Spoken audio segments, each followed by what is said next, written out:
ሰላም ጤና ይስጥልን እንዴት ናችሁ? ዛሬ የምናየው ከትላንት የቀጠለ ወይም የትላንትናው ክፍል 2 ነው። የምናየው ደግሞ የኢትዮጵያ የግብር ስርዓትን አስመልክቶ በገቢ ግብር አዋጅ ቁጥር 979/2016 መሰረት ትላንት ቀጥተኛ የሆኑ የግብር አይነቶችን ማለትም ከመቀጠር የሚገኝ ገቢ፣ ከኪራይ የሚገኝ ገቢና ከንግድ ስራ የሚገኝ ገቢ የሚሉትን አይተናል። ዛሬ ደግሞ ከሌሎች ገቢዎች ላይ የሚታሰብ የግብር አይነትንና ከግብር ነፃ የሆኑ የገቢ አይነቶችን እንዲሁም ቀጥተኛ ያልሆኑ የግብር አይነቶችን እናያለን ማለት ነው። እንግዲህ ትላንት እንዳልኩት ቀጥተኛ የሆነ ግብር ማለት ከኩባንያ ወይም ከአንድ ግለሰብ ገቢ ላይ በቀጥታ የሚታሰብ ነው ማለት ነው። ስለዚህ በመቀጠል የምናየው መርሃ ግብር ወይም ሌሎች ገቢዎች ተብለው ከሚታሰቡት ገቢዎች ላይ የሚታሰበውን የግብር ምጣኔ ነው ማለት ነው። እንግዲህ ለመድህን በሚከፈል አረቦን ወይም ከሮያልቲ ጠቅላላ ክፍያ ላይ 5%፣ ከትርፍ ድርሻ ጠቅላላ ገቢ ላይ ደግሞ 10% የገቢ ግብር ይታሰባል። ትርፍ ድርሻ የምንለው ለምሳሌ ከአንድ አክሲዮን ማህበር ወይም ፕራይቬት ሊሚትድ ካምፓኒ ኃላፊነቱ የተወሰነ የግል ማህበር ሊሆን ይችላል። ከዛ ከምናገኘው ዲቪደንድ 10%ቱን በግብር መልክ እንከፍላለን ማለት ነው። ሌላው ደግሞ ከስራ አመራር ክፍያ ወይም ከቴክኒክ አገልግሎት ክፍያ ከጠቅላላው ገቢ ላይ 15% ግብር እንከፍላለን። ነገር ግን የትርፍ ድርሻ፣ የሮያሊቲ፣ የስራ አመራር ክፍያ፣ የቴክኒክ አገልግሎት ክፍያ ወይም የመድን አረቦን ገቢ የተገኘው በኢትዮጵያ ነዋሪ ያልሆነ ሰው በቋሚነት በሚሰራ ድርጅት አማካኝነት ኢትዮጵያ ውስጥ ከሚያከናውነው ንግድ ስራ የሆነ እንደሆነ ተፈጻሚነት አይኖረውም ወይም ተፈጻሚ አይሆንም የሚል ነገር አለ። እንግዲህ ከላይ የጠቀስኳቸው የገቢ ግብር አይነቶች ወይም ከነዚህ ከተጠቀሱት ነገሮች የተገኘ ገቢ ከሆነ የተገኘው ደግሞ በኢትዮጵያ ነዋሪ ያልሆነ ሰው ወይም ተቋም በሚሰራ ድርጅት አማካኝነት ኢትዮጵያ ውስጥ በሚያከናውነው የንግድ ስራ ከሆነ ህጎቹ ተፈጻሚነት የላቸውም ማለት ነው። ሌላው ደግሞ የቴክኒክ አገልግሎቶችን ማለትም ምክር ወይም የቴክኖሎጂ አገልግሎት በመስጠት የሚገኝ ገቢ ላይ ደግሞ 10% ግብር ይሰላል ማለት ነው። እንግዲህ እነዚህ የመርሃ ግብር መርሃ ግብር የግብር አይነቶች ናቸው። ከዛ በመቀጠል ደግሞ ከአጋጣሚ ጨዋታዎች ለምሳሌ ጨዋታን በማሸነፍ ከሚገኝ ገቢ ከጋምብሊንግ ሊሆን ይችላል ወይም እድል ለምሳሌ የሎቶሪ ቶምቦላ እና የመሳሰሉትን ከሚገኘው ገቢ ላይ ደግሞ 15% ግብር ይከፈላል ማለት ነው። ሌላው ደግሞ ለማንኛውም አይነት ክፍያ ማለትም ማንኛውም የስነ ጽሁፍ ቅጅ መብት ወይም የመጠቀም መብት፣ የሲኒማቶግራፊ ፊልሞችን ጨምሮ ጥበባዊ ወይም ሳይንሳዊ ስራዎች እና ፊልሞችን ወይም ካሴቶችን ለሬዲዮ ወይም ለቴሌቪዥን ስርጭት፣ ማንኛውም የፈጠራ ባለቤት የንግድ ስራ ዲዛይን ወይም ሞዴል እና የመሳሰሉት ላይ ደግሞ 5% የገቢ ግብር ይታሰባል ማለት ነው። እነዚህ የጠቀስኳቸው ነገሮች ላይ 5% የገቢ ግብር ይታሰባል ማለት ነው። ሌላው ከአክሲዮን ኩባንያ፣ ሸር ካምፓኒ ወይም ኃላፊነቱ የተወሰነ የግል ኩባንያ ፒኤልሲ የትርፍ ክፍፍል ገቢ የሚያገኝ ሰው 10% ግብር ይከፍላል ማለት ነው። ይሄ ቅድም ያልኩት ነው። ሌላው በመርሃ ግብር ከሚከፈለው የንግድ እንቅስቃሴ ጋር ያልተገናኘ መርሃ ግብር ከኪራይ የሚገኝ ገቢ ማለት ነው ያልተገናኘ ከንብረት ተራ ኪራይ ማንኛውንም መሬት፣ ህንፃ ወይም ተንቀሳቃሽ ንብረትን ጨምሮ ገቢ የሚያገኝ ሰው ከዓመታዊ ጠቅላላ ገቢ ላይ 15% ግብር የመክፈል ግዴታ አለበት ማለት ነው። እንግዲህ ከመርሃ ግብር ከንግድ እንቅስቃሴው ጋር ያልተገናኘ ሌሎች ኪራዮችን አከራይቶ የሚያገኝ ከሆነ 15% ግብር የመክፈል ግዴታ አለበት ማለት ነው። ሌላው ደግሞ በተቀማጭ ገንዘብ ላይ ከወለድ ገቢ የሚያገኝ እያንዳንዱ ሰው 5% ግብር መክፈል አለበት ይላል። ይሄ ማለት ለምሳሌ ባንክ ቤት ገንዘብ አስቀምጣችሁ ከምታገኙት ወለድ ላይ 5% ግብር ትከፍላላችሁ። ኢንተረስት ታክስ ይባላል። ታክስ ኦን ኢንተረስት ይባላል። እሱን 5% የገቢ ግብር ይከፈልበታል ማለት ነው።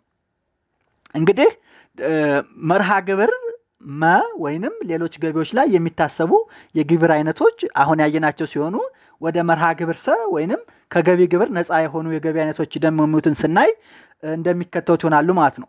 የሚከተሉት ገቢዎች ከገቢ ግብር ነፃ ናቸው ወይንም የገቢ ግብር አይታሰብባቸውም ማለት ነው። አንደኛ ለተቀጣሪ የሚከፈሉ የሚከተሉት ገቢዎች ከግብር ገቢ ነፃ ናቸው። ያ ማለት ለተቀጣሪ ማለት እንግዲህ አንድ ግለሰብ ከአንድ ድርጅት ተቀጥሮ በሚሰራ ጊዜ እነዚህን የገቢ አይነቶች ካገኘ ከገቢ ግብር ነፃ ናቸው ወይም ግብር አይታሰብባቸውም ማለት ነው። አንደኛ ሰራተኛው ሲታመም አሰሪው ለሰራተኛው ሕክምና አገልግሎት የከፈለለት ገንዘብ። ይሄ ሜዲካል ከቨሬጅ የሚለው ሰራተኛው ሲታመም ለሰራተኛው ሕክምና የተከፈለ ገንዘብ ግብር አይታሰብበትም። በስራ ቦታ ወይም በስራ ሁኔታው አስቸጋሪነት ምክንያት ለሰራተኛው የሚከፈል አበል። ይሄ ዲስተርባንስ የሚባለው ማለት ነው። እሱ ሃርድሺፕ የሚባለው ማለት ነው። ይቅርታ፣ እሱ ግብር አይከፈልበትም ማለት ነው። ለሰራተኛው ጥቅም ተብሎ ከተቀጣሪው የወር ደመወዝ 15 በመቶ ባልበለጠ መጠን በየወሩ በቀጣሪው የሚዋጣ የጡረታ መዋጮ ወይም ፕሮቪደንት ፈንድ፣ ይሄም ከገቢ ግብር ነፃ ነው። እንግዲህ እንደሚታወቀው አንድ ተቀጣሪ ተቀጥሮ በሚሰራበት ጊዜ 18% ፔንሽን ወይም የጡረታ መዋጮ እንደሚዋጣለት ይታወቃል። ነገር ግን ከዚህ ውስጥ ከ18% ውስጥ 11% ከድርጅቱ ከቀጣዩ ድርጅቱ 7% ደግሞ ከተቀጣሪው መሆኑ ይታወቃል። ነገር ግን አንዳንድ ድርጅቶች በራሳቸው በጎ ፈቃደኝነት እስከ 15% የሚያስቡ ስላሉ የወር ደመወዙ እስከ 15% ባልበለጠ በፕሮቪደንት ፈንድ ወይም በጡረታ መዋጮ የሚያዋጡ ከሆነ እሱም የገቢ ግብር አይታሰብበትም ማለት ነው። ሌላው በሰራተኛው ላይ በደረሰ ጉዳት ወይም በሌላ ሰው ሞት ምክንያት የሚከፈል ካሳ የገቢ ግብር ነፃ ነው። ለምሳሌ ሰራተኛው በስራ ላይ እንዳለ ጉዳት ቢደርስበት ወይም አካል ጎዳሎ ቢሆን ወይንም ሞት ቢያጋጥመው ለሱ የሚከፈለው ካሳ አለ። እሱ ከገቢ ግብር ነፃ ነው ማለት ነው። ሌላው በቅጥር ውል ውስጥ ላሉ ሰራተኞች የሚሰጠውን መጓጓዣ አበል በታክስ ባለስልጣን የሚወሰን መጠን አለው። ይሄም በአሁኑ ጊዜ የመጓጓዣ አበሉ ከብር 2200 ወይም ከተቀጣሪው የወር ደመወዝ 25% ከሁለቱ ዝቅተኛው ከሆነ ይሄም ከገቢ ግብር ነፃ ነው ማለት ነው። ሌላው ደግሞ ገንዘብ በሚቆጠርበት ጊዜ ለሚደርሰው ጉድለት ማካካሻ በሚሆን መጠን ብቻ ቀጣሪው ለተቀጣሪው የሚከፈለው እና ለዚሁ ዓላማ መዋሉ የተረጋገጠ የጥሬ ገንዘብ ማካካሻ ክፍያ ከገቢ ግብር ነፃ ነው ማለት ነው። ሌላው በዓለም አቀፍ ስምምነት መሰረት ከግብር ነፃ የሆነ የገቢ መጠን እንግዲህ ይሄ አገሮች በኢንተርናሽናል ኮንቬንሽን መሰረት ይሄ ገቢ ከገቢ ግብር ነፃ ነው ብለው የሚስማሙበት የራሱ የሆነ ቻርተር አለው። በሱ መሰረት የተደነገጉ የገቢ አይነቶች ከገቢ ግብር ነፃ ይሆናሉ ማለት ነው። ሌላው እንግዲህ በስራ ቦታው ወይም በስራው ሁኔታ አስቸጋሪነት ምክንያት ለሰራተኛው የሚከፈል አበል። እንግዲህ አንድ ሰራተኛ ስራውን ሲያከናውን ስራ ቦታው ወይንም ስራው አስቸጋሪ ሊሆን ይችላል። ስለዚህ በእነዚህ በስራው ሁኔታ ወይም በስራው አስቸጋሪነት መነሻነት ቀጣሪ ድርጅቱ ለሰራተኛው የሚከፍለው አበል አለ። ይሄ አበል ደግሞ ከገቢ ግብር ነፃ ነው ማለት ነው። ሌላው ሰራተኛው ከመደበኛ ስራው ውጭ ስራውን ለማከናወን ሲንቀሳቀስ የሚከፈለው የመጓጓዣ ወጪና የውሎ አበል፣ ይሄም ከገቢ ግብር ነፃ ነው ማለት ነው። ሌላው ሰራተኛው ከመደበኛ ስራው ውጭ ስራውን ለማከናወን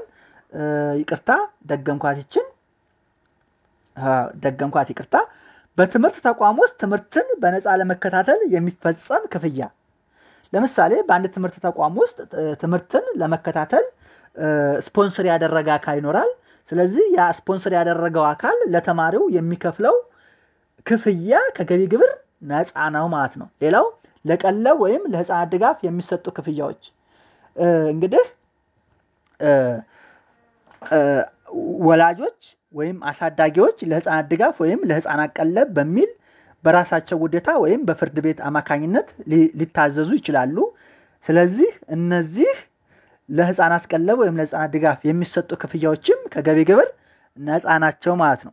ሌላው ድርጅቱ ከተቋቋመበት ዓላማ ጋር የማይገናኝ የንግድ ስራን ገቢ ሳይጨምር ለትርፍ ያልተቋቋመ ድርጅት የሚያገኘው ገቢ ምን አለ? አሁን ነን ገቨርንመንታል ኦርጋናይዜሽን የሚባሉ የበጎ አድራጎት ድርጅቶች NGO የሚባሉት የገቢ ግብር አይከፍሉም። ነገር ግን የገቢ ግብር የማይከፍሉ ምንድነው?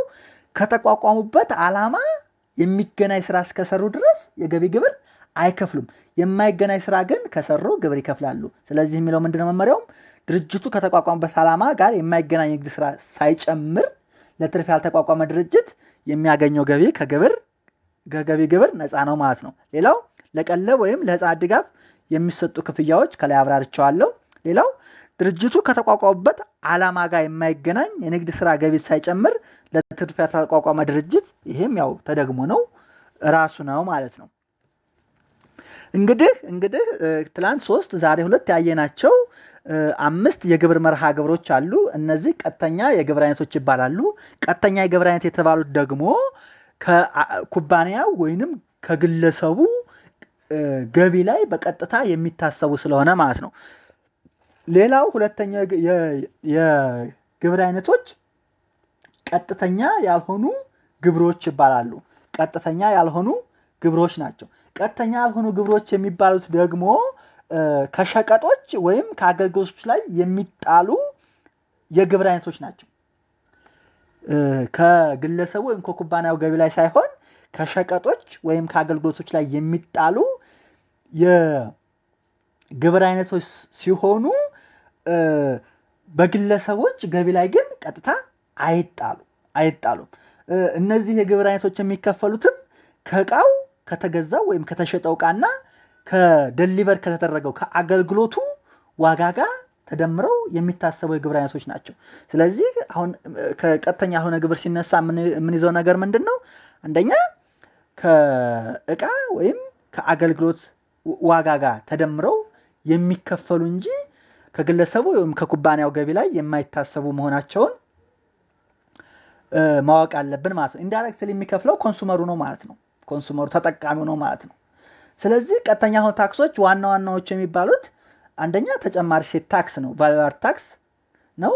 ተጨማሪ እሴት ታክስ የሚከፈልበት ተግባር የሚፈጽም ሰው የተጨማሪ እሴት ታክስ ምዝገባ ማመልከቻ ለማስገባት ታክስ የሚከፈልባቸው ግብይቶች ጠቅላላ ዋጋ በማንኛውም የ12 ወራት ጊዜ ማብቂያ ላይ ከብር 1 ሚሊዮን በላይ ከሆነ ወይም ታክስ የሚከፈልባቸው ግብይቶች በመጪው 12 ወራት ውስጥ ከሚፈቀደው ይበልጣሉ ተብሎ ለማመን ምክንያታዊ ምክንያቶች ሊኖሩ ይገባል ማለት ነው። እንግዲህ ምንድነው አሁን ሲባል ሰምታችሁ ከሆነ ቫት ምዝገባ ቫት ተመዘገብ ምናምን የሚባል ነገር አለ። አንድ አገልግሎት የሚያቀርብ ወይም እቃዎችን የሚሸጥ የሚለውጥ የሚነግድ ሰው ለተጨማሪ እሴት ታክስ ምዝገባ የሚያደርገው በ12 ወራት ውስጥ ወይም በአንድ ዓመት ውስጥ የሚሸጣቸው ወይም የሚያቀርባቸው አገልግሎት ዋጋቸው ከ1 ሚሊዮን ብር በላይ ሊሆኑ ይገባል። አለያም ደግሞ በመጪዎቹ 12 ወራት ውስጥ ከ1 ሚሊዮን ብር ይበልጣሉ ተብሎ የሚያሳምኑ አመንኮ ያላቸው ምክንያቶች ሊኖሩ ይገባል ማለት ነው። ያ ማለት ከ1 ሚሊዮን ብር በላይ ሽያጭ ላለው ሰው ወይም ድርጅት ተጨማሪ እሴት ታክስ ይመዘገባል ማለት ነው። ከዛ በታች ከሆነ ምንድነው እናያለን። ከዛ በታች ከሆነ ተርኖቨር ታክስ ነው። ሁለተኛው ቀጥተኛ ያልሆነ ታክስ አይነት ተርን ኦቨር ታክስ የሚባለው ነው። የተርኖቨር ታክስ ለተጨማሪ እሴት ታክስ ያልተመዘገቡ ሰዎች ግዴታቸውን እንዲወጡ ያዙልኝ። ለተጨማሪ እሴት ታክስ ያልተመዘገቡ ሰዎች ያ ማለት ሽያጫቸው ወይም የአገልግሎት ክፍያቸው ከ1 ሚሊዮን ብር ካነሰ ማለት ነው። ለተጨማሪ እሴት ታክስ ያልተመዘገቡ ሰዎች ግዴታቸው እንዲወጡ እና የንግድ ግንኙነቶችን ፍትሃዊነት ለማስጠበቅ እንዲሁም በታክስ ስርዓቱ ሽፋን ውስጥ ለማካተት የሚጣል የእኩልነት ታክስ ነው። እንግዲህ አንተ ገቢ ከ1 ሚሊዮን ብር በላይ ሆኗልና ቫት ትከፍላለህ ተብሎ ከዛ በታች ያለው ካልከፈለ ንግዱ ፌር አይሆንም፣ ፌር ፕሌይ አይሆንም። እና ስለዚህ ምንድነው አንደኛ እነዚህ ነጋዴዎች የግብር ግዴታቸውን እንዲወጡ ይፈለጋል። ሁለተኛ ደግሞ የንግድ ግንኙነቶች ፍትሃዊ እንዲሆኑ ይጠበቃል። ስለዚህ በታክስ ሽፋን ውስጥ ለማካተት የሚጣይ ታክስ አይነት ነው ማለት ነው። ይህ የታክስ አይነት የተጨማሪ እሴት ታክስ ምዝገባ ገደብ ማለትም በአመት 1 ሚሊዮን ብር ላላሟሉ አነስተኛ ግብር ከፋዮች ላይ የሚጣል የግብር አይነት ነው ማለት ነው። ያ ማለት ደረጃ ሀና ደረጃ ለ ላይ የሚጣል የግብር አይነት ነው። ተጨማሪ እሴት ታክስ ከሆነ ግን ደረጃ ለና ደረጃ ሀመርሃ ደረጃ ለና ደረጃ ሀመርሃ ላይ ደረጃ ሀና ደረጃ ለና ደረጃ ሀመርሃ ነጋዴዎች ላይ የሚጣል የግብር አይነት ነው። ተጨማሪ ታክስ ከሆነ ግን ደረጃ ሀ ግብር ከፋዮች ላይ የሚጣል ነው ማለት ነው። ስለዚህ የሁለቱ ልዩነት 1 ሚሊዮን በላይና 1 ሚሊዮን በታይ መሆን ነው ማለት ነው። እንግዲህ የተርኖቨር ታክስ ተመኖችን ስናይ በሸቀጦች ወይም በእቃዎች ላይ የሚጣልና በአገልግሎቶች ላይ የሚጣል አለ። በሀገር ውስጥ በሚሸጡ እቃዎች ላይ 2% ተርኖቨር ታክስ አለ። በሀገር ውስጥ በሚሰጡ አገልግሎቶች ላይ ደግሞ እንግዲህ እቃ ላይ 2% አለን።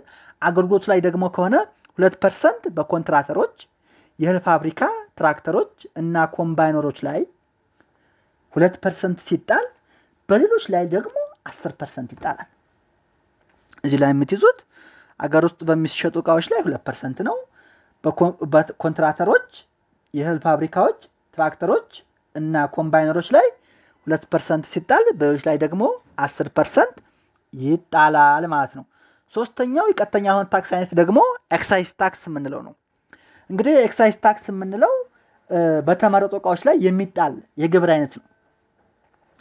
እንግዲህ የተመረጡ እቃዎች ስንል ደግሞ የቅንጦት እቃዎች ሊሆኑ ይችላሉ ወይም የተጠቃሚዎች ፍላጎት የማይለዋወጥባቸው መሰረታዊ እቃዎች ላይ ኤክሳይዝ ታክስ ይጣላል። እንግዲህ የተጠቃሚዎች ፍላጎት የማይለዋወጥባቸው ማለት ፍላጎታቸው ኢንላስቲክ ዲማንድ ሆነ ማለት ነው። ፕራይሱ ቢጨምርም ባይጨምርም ዲማንዱ ፍላጎታችን የማይለዋወጥ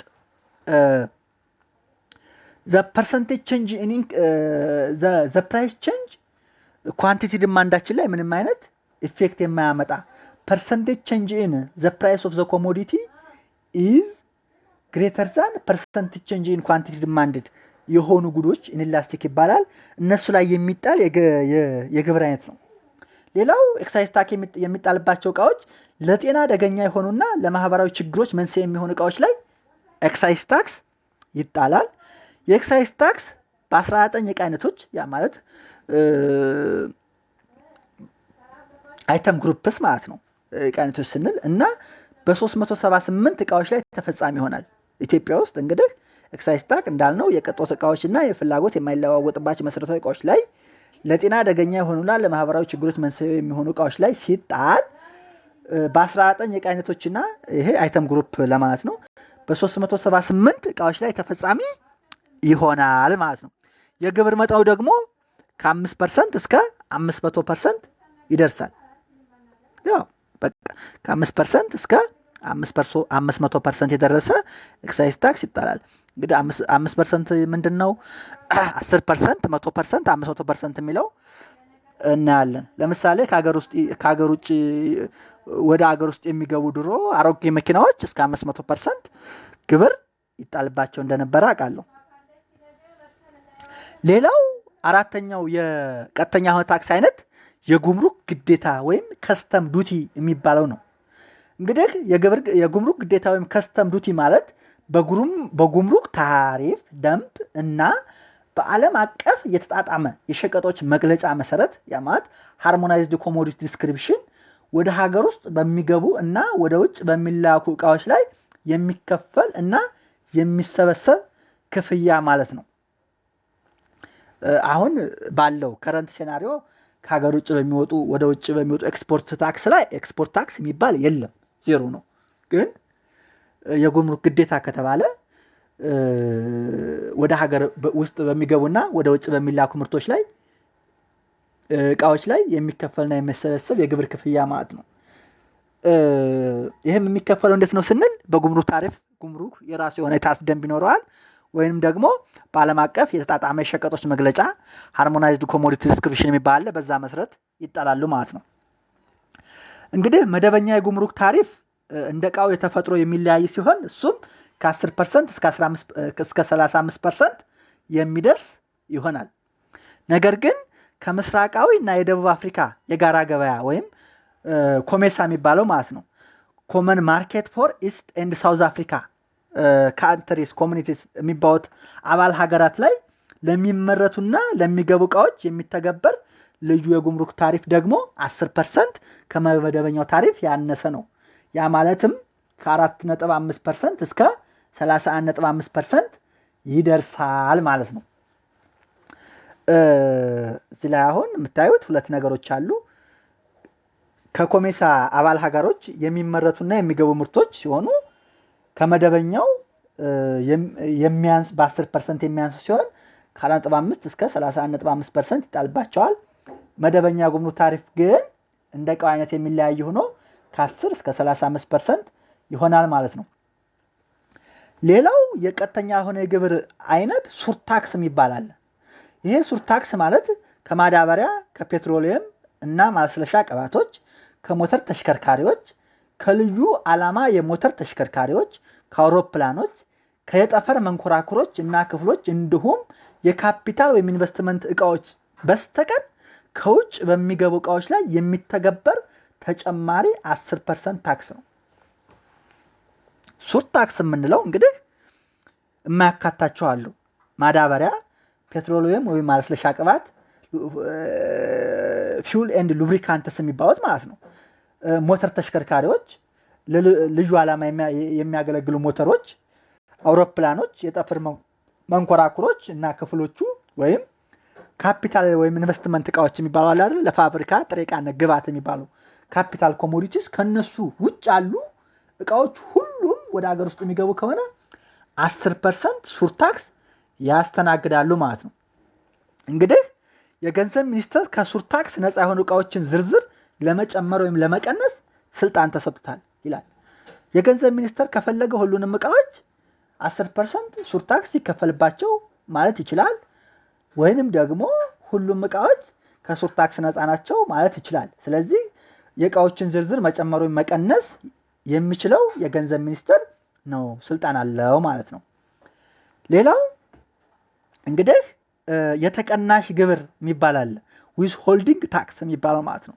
የተቀናሽ ግብር የምንለው ደግሞ ሁሉም አካላት እና የብቸኛ ባለቤት ንግዶች ያ ማለት ሶል ፕሮፕራይተርሺፕ ቢዝነስ የሚባሉት ማለት ነው በሀገር ውስጥ ግብይቶች ላይ የተቀናሽ ታክስን ከግብይቱ ዋጋ 2% በመቀነስ ለግብር ባለስልጣን በየወሩ መላክ ይጠበቅባቸዋል ይላል። ዊዝ ሆልዲንግ ታክስ እንግዲህ 2% በየወሩ ለግብር ባለስልጣኑ መላክ ይጠበቅባቸዋል። ከምናቸው ላይ ይላል?